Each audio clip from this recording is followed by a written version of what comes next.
So listen, I told y'all last week your girl was destitute, okay? DJ Firebone left me. I had to use my Spotify and try to act like I was a DJ. You know, I'm always giving the guys a what for because, you know, I like music. And I think I know how to play, but that does not make me a DJ. So tonight we are going to chat with some of the most professional DJs in the game right here in the DMV. I like to call them the leaders of the pack, and that's just my opinion. And I think they are some of the most phenomenal DJs in the DMV. They are on my short list, and let me introduce you to none other than DJ GNice from the DMV, Mixmaster G, and none other than Prince Royal. Welcome, gentlemen. Welcome. Thanks for having me. Yes, I am so excited. Y'all know I love when I have a lot of excited. testosterone in the building. Yes, and I'm always excited. Big up everybody that's on the Facebook Live. Okay, y'all know my skills are jacked up, but anyway, make sure you keep it locked. Prince has his on, and Ablazin Radio should have theirs on. And definitely Wexler Booker, DJ Firebone has his live going. So, you know, you guys are all near and dear to my heart. But wait a minute, first of all, how important is the name thing, Mixmaster G? I mean, we got some Mixmaster, some Vibes Master, some royalty. How important is the name? Name is very important because, I mean, your name basically says who you are. So, for me, when I chose my name and said Mixmaster G, I like it. Or you say your name is Mixmaster, so when you come out, you have to be able to mix. Yes. You know, so that's basically how I chose my name. GNice. Long story short, when I started playing at the clubhouse, I played at the clubhouse because prior to me starting there, Alton decided to initiate a clash competition, DJ competition between myself, which the group I was with was called Love Power at that point. Kevin, who actually ran the Legend. Okay. His brother and myself was in Love Power, and Alton used to always say, you know, I have a DJ that's better than you guys, referring to Slice. Okay. And the crew that was in the clubhouse. So long story short, the week before the clash, I went down to clubhouse undercover, hiding in the crowd because I'm hearing about this place vibes weekend. So I have to check out my competition and figure out what's going on. Sure enough, I'm in the cut undercover. I said, man, this place is lit with vibes. Alton see me in the crowd and I said, man, am I glad to see you. DJ fall asleep, which was Slice. Come juggle for me. Wow. So I got pulled into the DJ booth. Back then, you know, it's one big community. So the records were already in the DJ booth. So he was there just saying, play this. Oh, wow. Play this. Now keep in mind, I'm doing that and you're talking about hardcore critics, Steadyford and the entire Empire crew lining on. I mean, anybody used to go to the club, so you couldn't really play crap. Anyway, next week, no Slice come and like, boy, you know, welcome aboard, but the DJ Gary thing now go work. Gary is my government name. Right. So I'm like, who you like in the music business? And I've always admired D, as in David, Nice. Okay. He was a DJ for KRS-One. Okay. And died early. Very talented. So I said, I like D-Nice. So Slice was like, okay, you are now G-Nice. G-Nice. And the Vice Master got added afterwards, like early Crossroads days. Okay. Because we would do this thing where if I open, he closes, or he closes, I open, and he would just say, boy, man, you always bring the vibes at the start. So I just added the Vibes Master at that point, and the rest is history. The rest is history, Prince. Well, I mean, for me, all right, I've been playing music since I was in high school, so kind of like right out of 9th grade.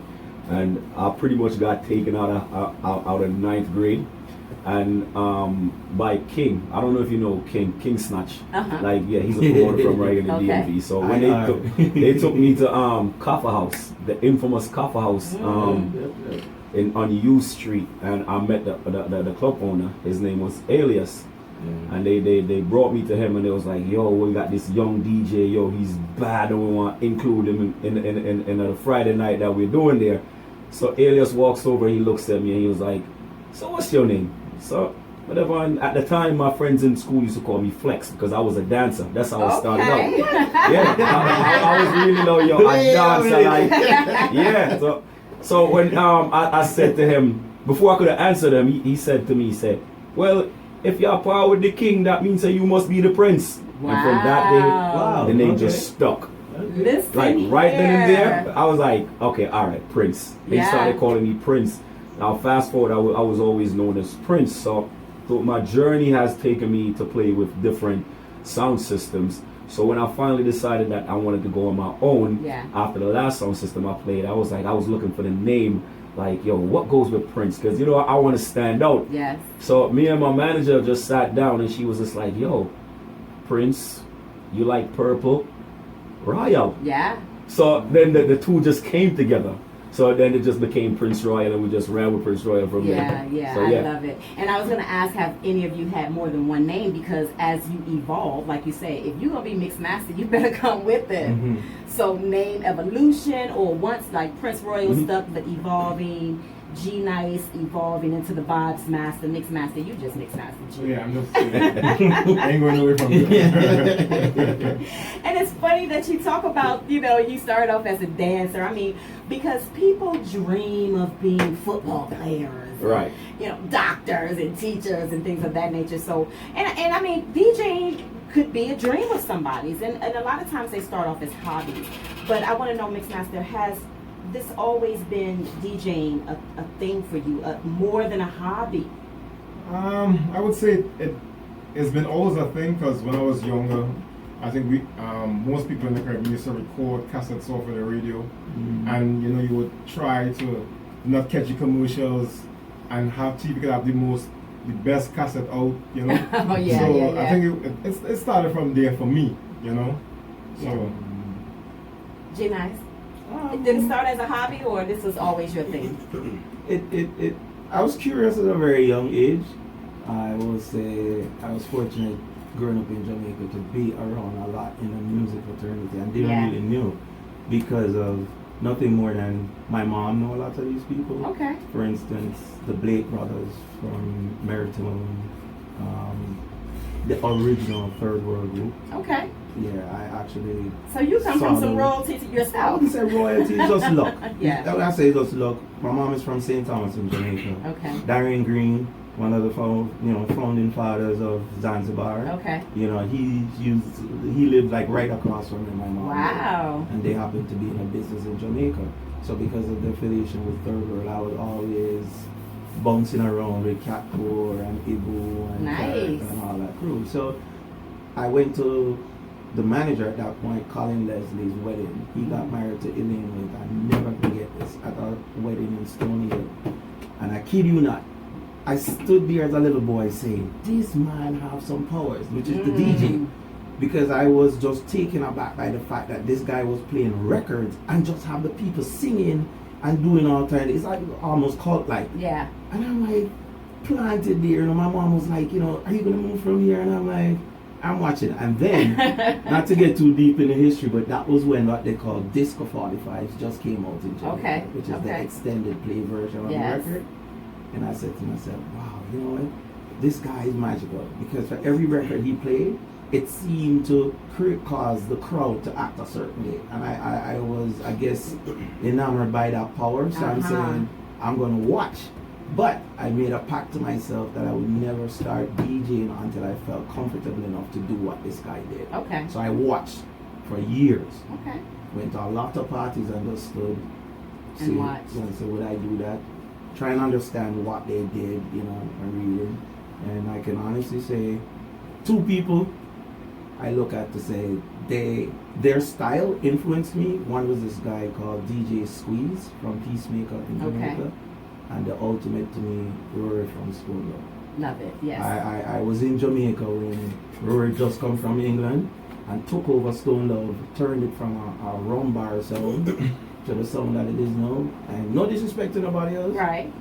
This guy is something else. Unbelievable. He is. Unbelievable. He is. Now, Prince, this was some phenomenal news that we got, that Prince started off as a dancer, right? We're going to make sure we have that sound right. Woman looks like she wants to book you for a private show. Exactly. Flex. Hey.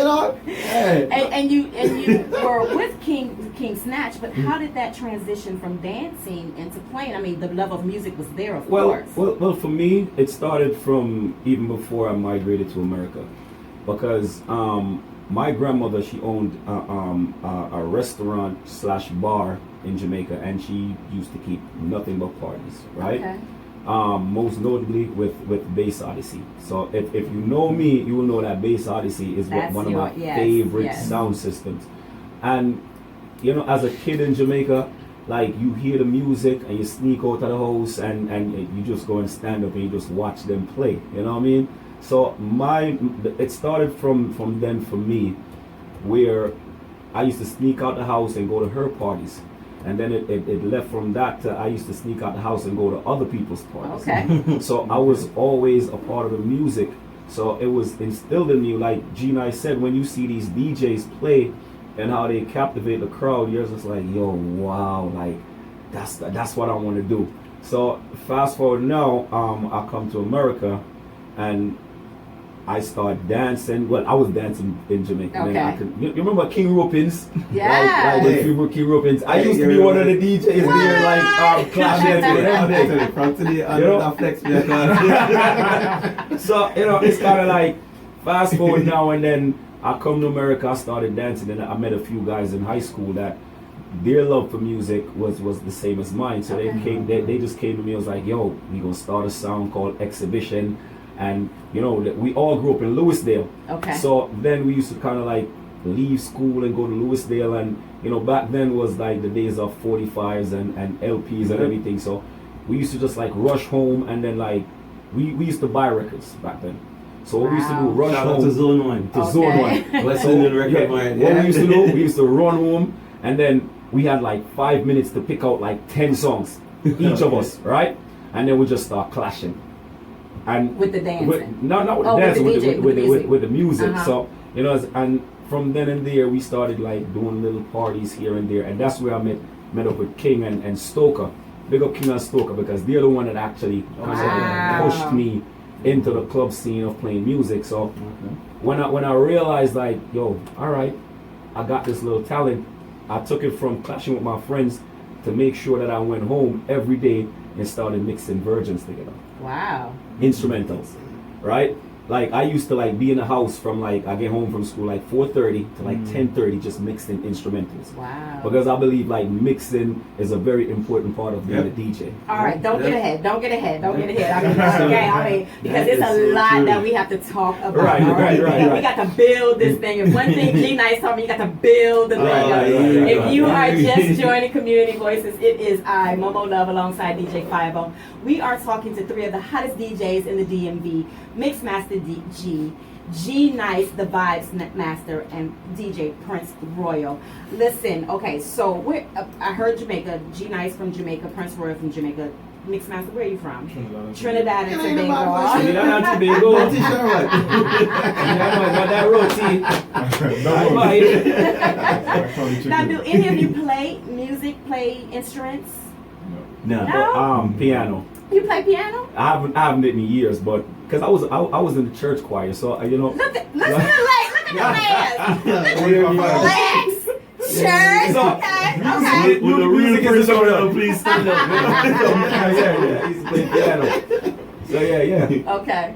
Now, I also heard some of you were in sounds or groups. I really want to get into that because how does it work being in a group, being in a sound, especially if like you're being booked for parties? Like, is it based on your experience? Is it based on your availability?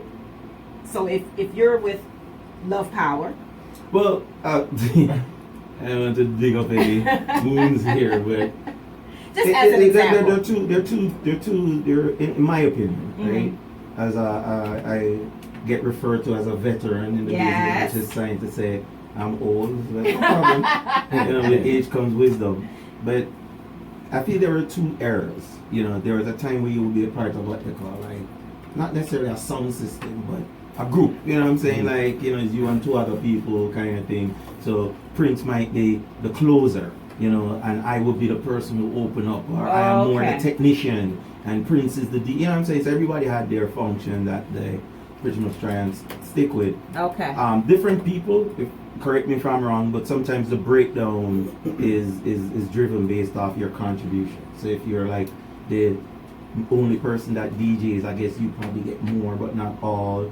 If you own the equipment, but I'm the DJ, you know what I'm saying? So there are different things specific to different groups. With Love Power, just as I said, Kevin Schwab and his brother, I got introduced to them because of a girl I was dating at the point, and she was like, yo, you need to link this brother here, man. Him can mix, but him don't want to join nobody. I'm very scared to do it. I wasn't scared. As I said, I made a pact back then. Yeah. I'm still in my watching stage because I feel you never know who is listening.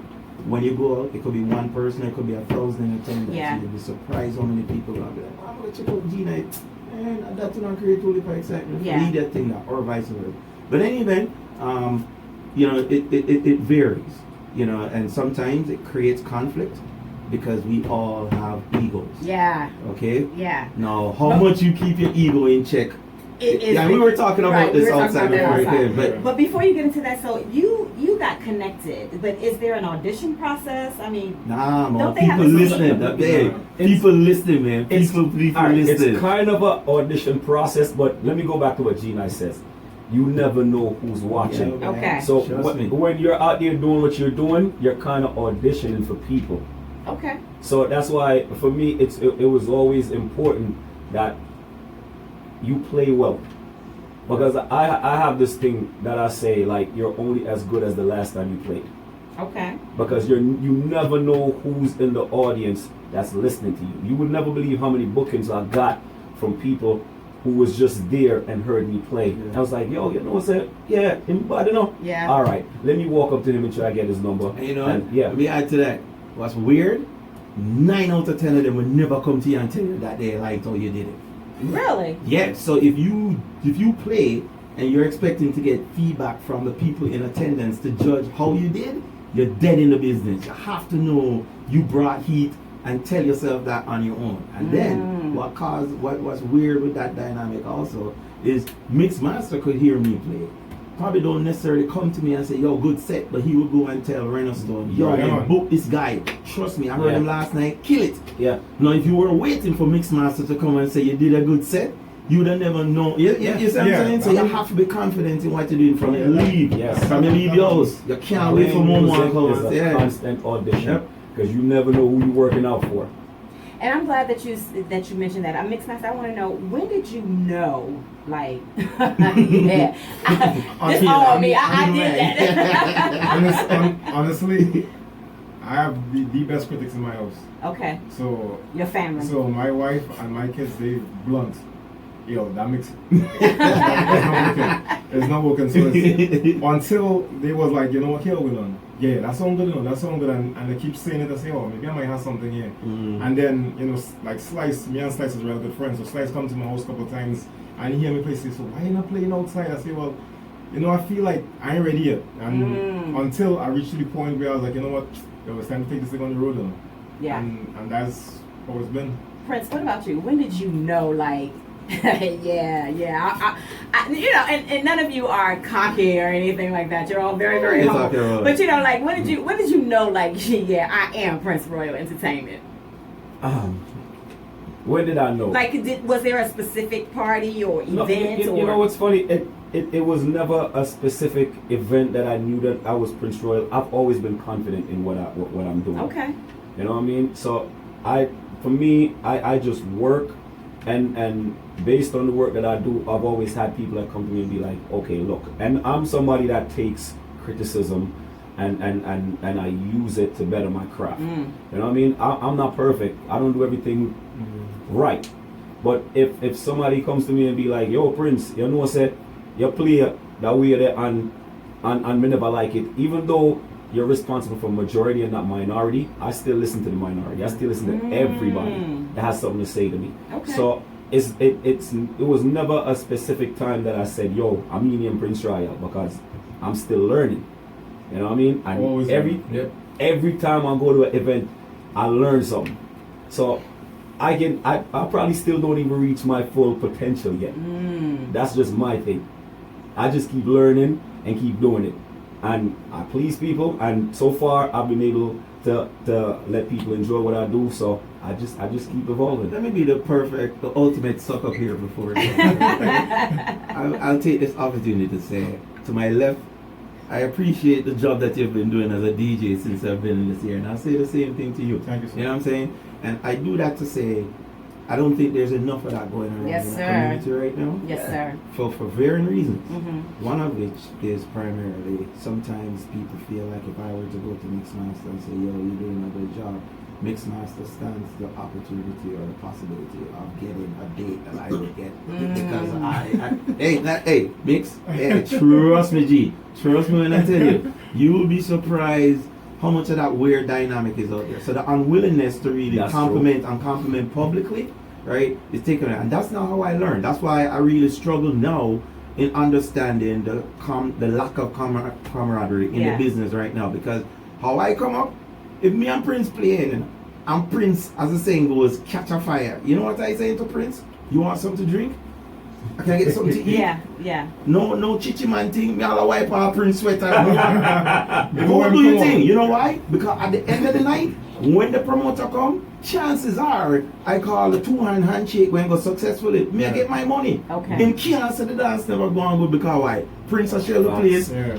Juice a buy, everybody happy. So I am saying, yo, from a business standpoint, I'm putting myself and Prince in the best position to win. Why would I then at that point come now with my laptop and stand up beside Prince? How much more you have left? And then take over from Prince and make the ultimate death blow statement to the people in party. Why? We're gonna start over the party. Or the party that reached us. Everybody's like, what the hell?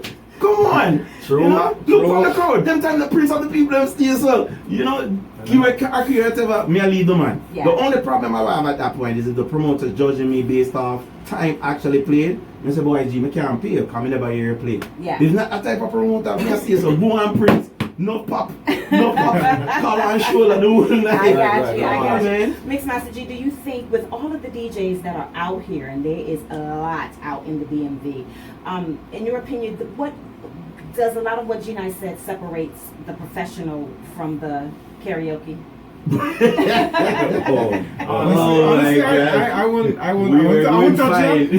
touch that. But to go along with what GNice said, I believe that no man can take what is yours. Yes. So I don't care how much times GNice play or Prince play. If I'm supposed to get a gig, I will get my gig. I just don't believe in that. I don't believe in the fighting on other DJs. So if GNice play good, and GNice always play good, I will say, yo, GNice mash up, Prince mash up, you understand? Mm-hmm. So I know here going on, you need to go man practice. You understand? That's how I look at it. I never look at it where a man play good and then, well, he will take my work. I say, you know what, you need to practice because when you come out and you get your chance, you want to be like them. You don't like those guys. I wish a lot of DJs would think like that, because a lot of DJs get intimidated instead of seeing somebody do something and use that as motivation to say, yo, look, I gotta practice.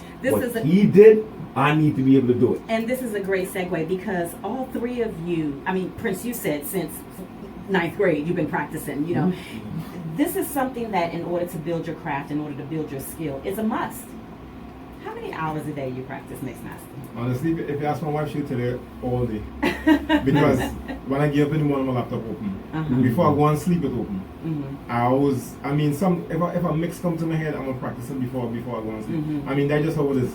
I just don't want to always mix the same songs into the same songs. I'm looking for some type of wordplay, some type of melody, you know, something different. Yeah. And if you're DJing, you will always have to practice. You can't stop practice. Yeah, mix up GNice. Because I know you. Man, yeah, this great cover is a semi-surprise. No disrespect. I try to temper it. Okay. Sometimes I don't want to see my laptop. Especially if I go through like what I call like an intense weekend or a segment, but probably like say back to back days. Okay. There comes a point I don't want to touch the laptop. I put my back. You need to relax, release so that. It's like a release and a reset. But my creative energy flows early morning.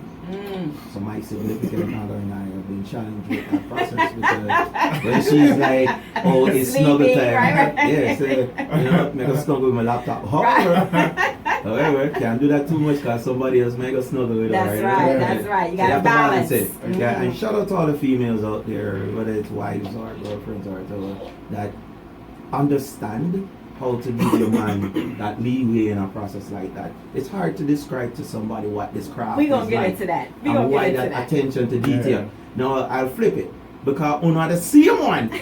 When the man out there bust up the place to tell the pilot to say, yeah, and my people and that, you know what I mean? So it comes with a trade-off, It does. but it takes a unique level of communication to get the two people not to have that become a like a wedge, you know, and it can because, you know, sometimes she said, yo, you know, can you close the laptop?